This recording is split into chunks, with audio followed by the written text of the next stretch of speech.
Marco, Sean, are you ready for some barbecue?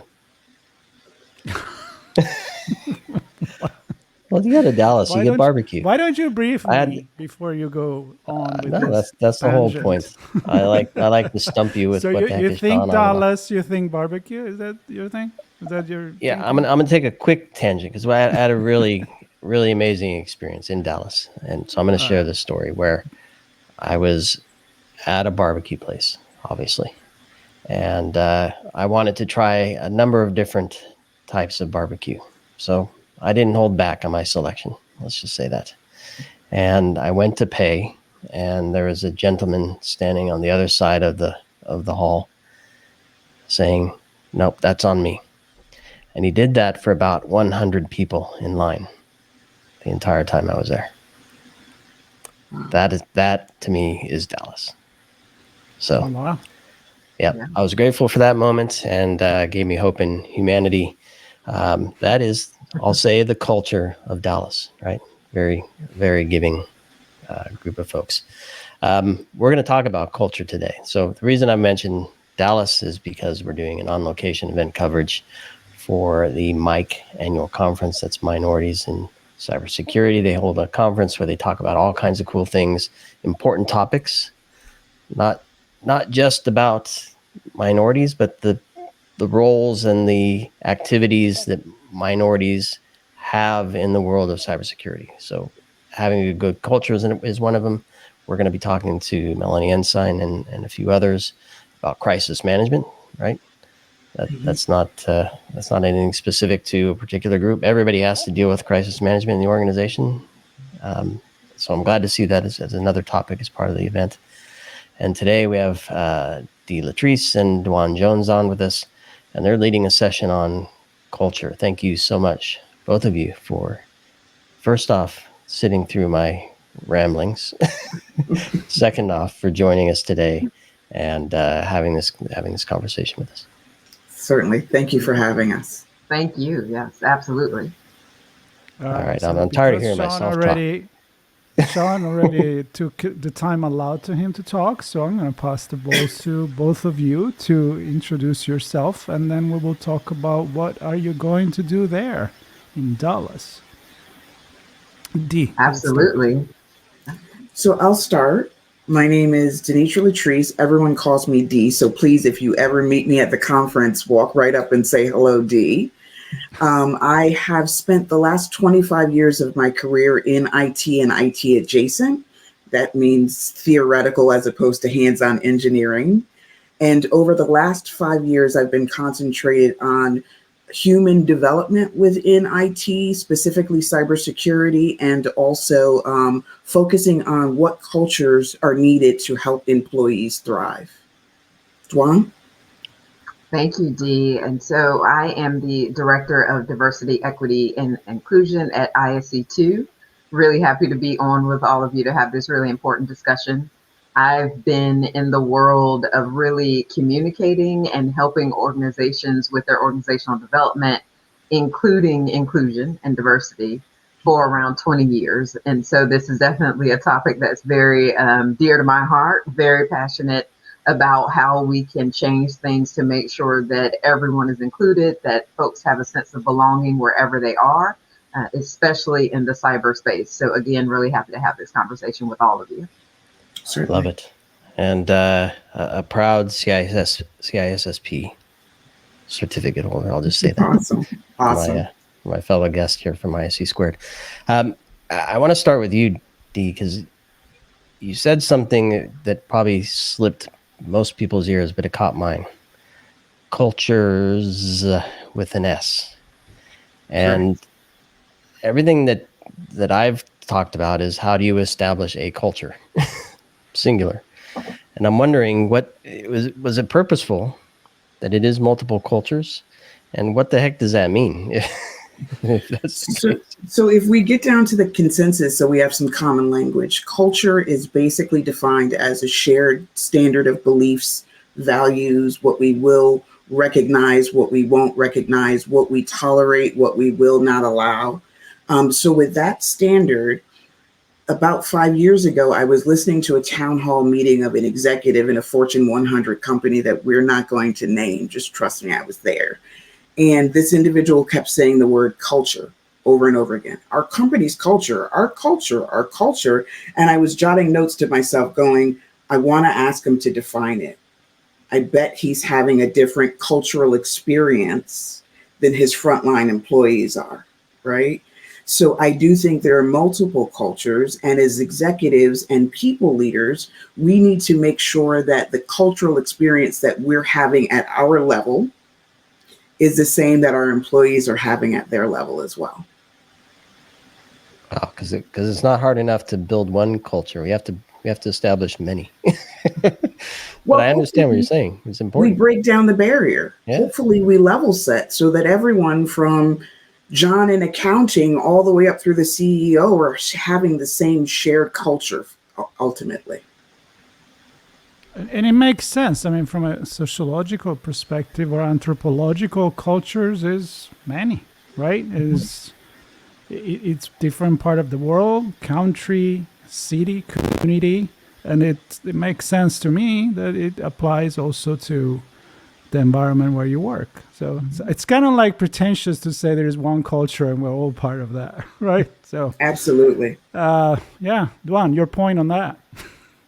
I completely agree. And you're going to have multiple cultures within cultures, right? You're going to have a different culture on your HR team versus what's going to be on your cyber team. You're going to have one culture for, say, a larger team within an organization, and then there's smaller teams under that might have a slightly different culture. But akin to what Dee said, it's all making sure that it aligns, right? So does it align with what the vision that your executives or your leaders have for any particular group? And does that align with the mission, the vision that you're trying to reach? And so that's really where what we're talking about today comes into play. Does it align? And is it getting you where you want to go? And where do we want to go? I guess I guess I'll just leave it there. Where do we want to go? So I'll say this. Census-Wide did a survey back in 2018 for LinkedIn that purported 70% of the respondents said they would not work in a company that had a negative or toxic culture. So from a leadership perspective, if we want the brightest and the best, those who are most innovative and prepared to take our business into the next 10, 20, 30 years, we need to make sure that they're attracted to the culture they'll experience when they come over. If not, they're going to stay where they are and we miss out on an opportunity. So that's first, attracting and retaining the right talent to be productive. And that leads to a good point and a tidbit specifically on the cyber workforce, is that our workforce gap is astronomical right now. We need to grow by 73%. So we might need to take a minute and let that sink in. 73% we need to grow by across the globe. And we're not going to do that unless we attract the talent, unless we attract more diverse talent. And as Dee said, we're not going to attract them, and then we're not going to keep them unless our cultures are aligned and where they need to be. And it's something that they expect when they walk into the door. We're finding that more and more, especially younger generations, are asking those questions in interviews because it's two-way, right? I want to know about the company, you want to know about me, but they're asking those questions. Tell me about your culture. Tell me about your values. What do you stand for? What will you tolerate? What won't you tolerate? Because they want to make sure that where they're spending most of their time, which is, where we spend most of our time, is at work. They want to make sure that it's in a positive and inclusive environment where they have their own sense of, okay, I can accomplish things that I want to accomplish in my life in this organization. And so that's where we want to go is, are we doing that work in the cyber industry? Are we doing that work to make sure that folks can come in, they stay in, they succeed, and they invite others in? Because that's the only way that we're going to bridge this gap.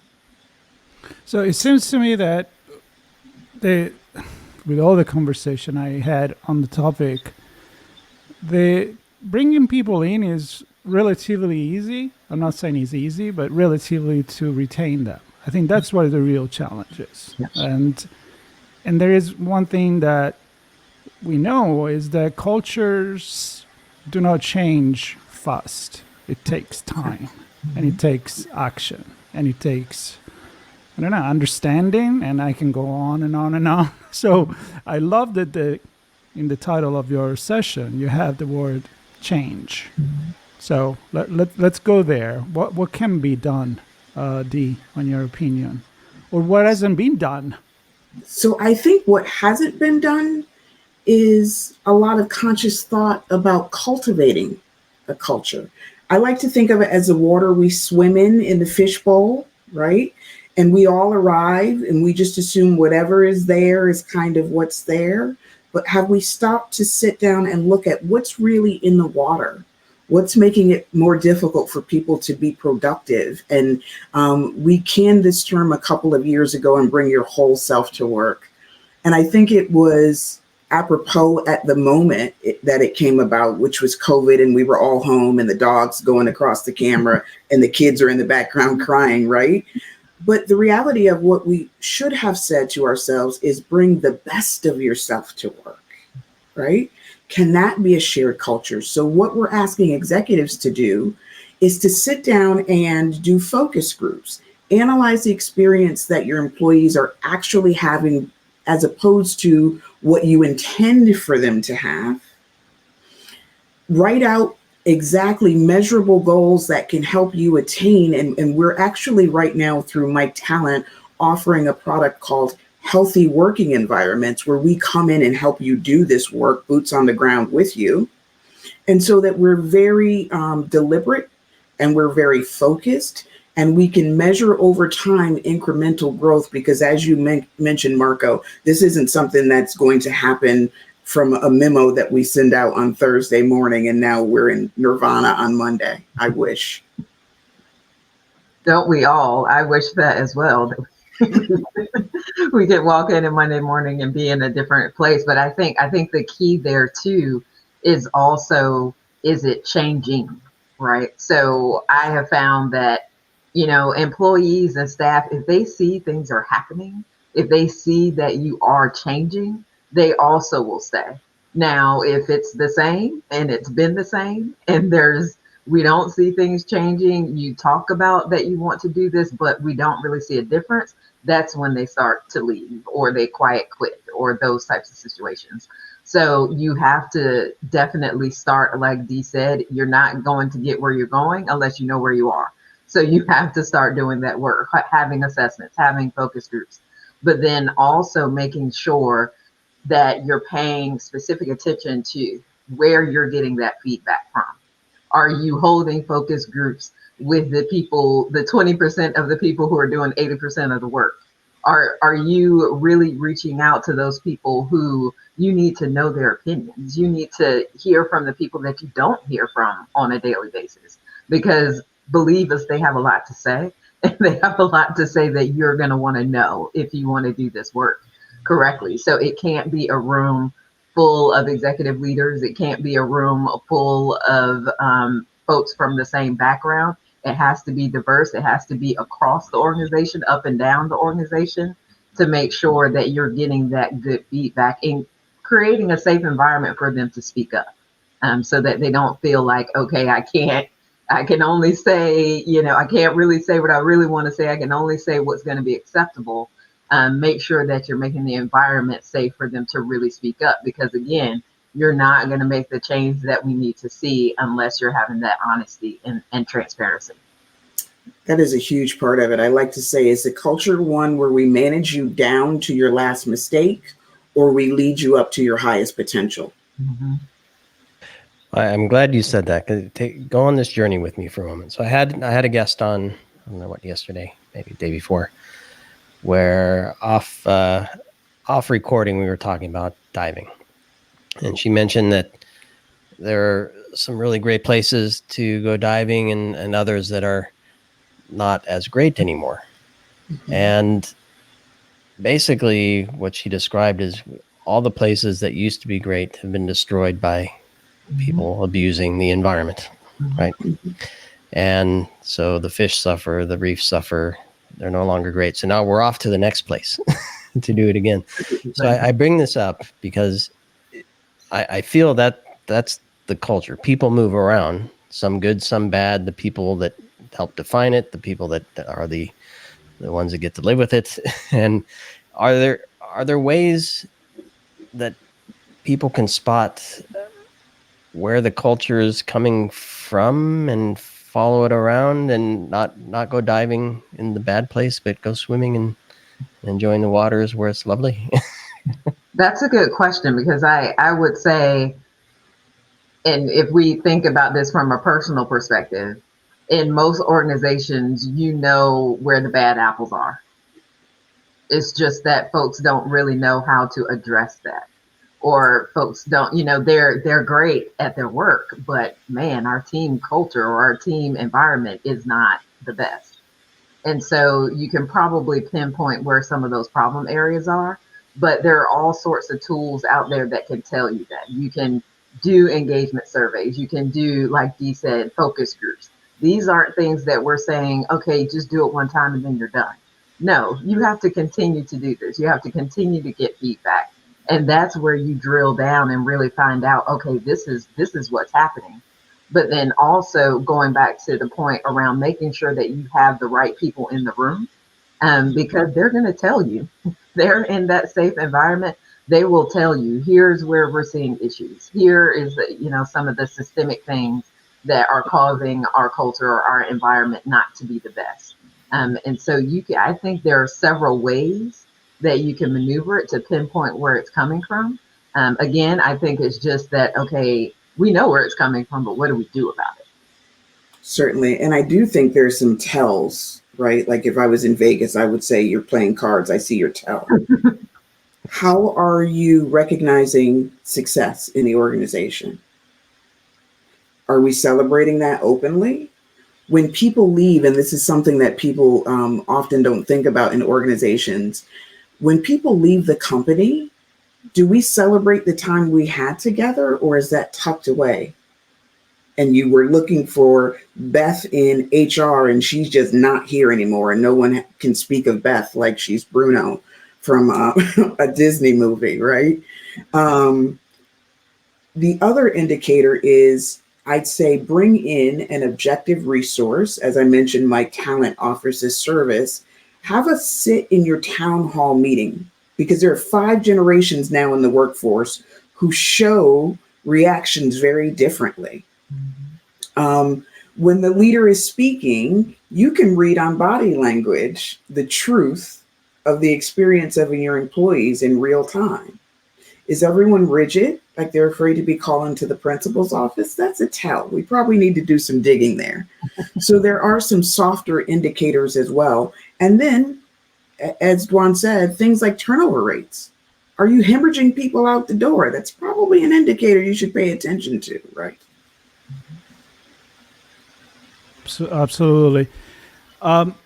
Before we give you space to tease the session, and I think Sean will do that, I thought about one thing that in branding we say, I think it was a quote from Jeff Bezos, but it said, the brand is not what you think it is, but is what your customer think it is, or what they employees talk about when you're not in the room, something in between that.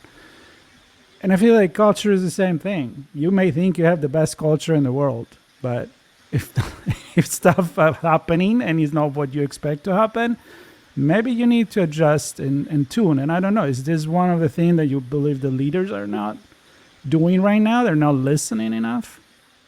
I have a take on that from my own personal experience, no research, just my professional litmus test of life. I think most major, let's say Fortune 500 companies that are 100 years or older are still being led with a very military-esque hierarchical structure where the leader dictates, we all get on the bus, we go. And your job isn't to point out that the bus has only half tank of gas and the tire's flat. Your job is just to go, right? If we're looking at the next 100 years, if those companies want to survive, they're going to have to start to take some input from those that are on the bus themselves, or I fear they won't be able to sustain and continue. That's my thought. Dwan, what do you think? We don't build autonomous cars without sensors.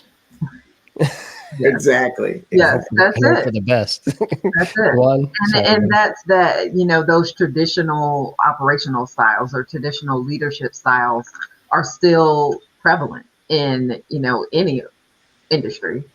And so you still have that mentality where, leadership is up here, they're in the top of the tower, and those who are doing the work they don't necessarily touch each other, or they're not in tune with each other.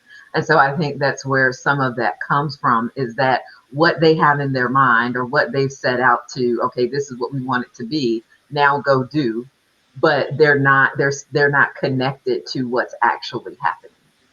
And we know in the U.S. culture, especially work culture, everyone is doing 2 and 3 different jobs. And so it takes commitment and it takes work to, okay, let's stop and let's listen.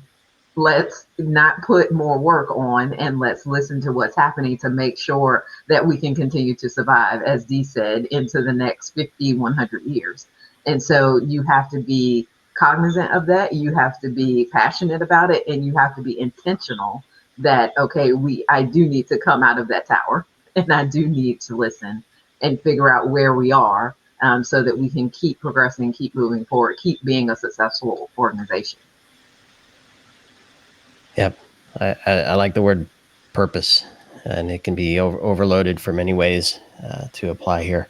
Mm-hmm. And one of the purposes of this conversation is to, one, raise awareness for this topic, and two, to raise awareness for the session that you're leading at the Mike Annual Conference. It's March 24th through the 28th in Dallas, Texas.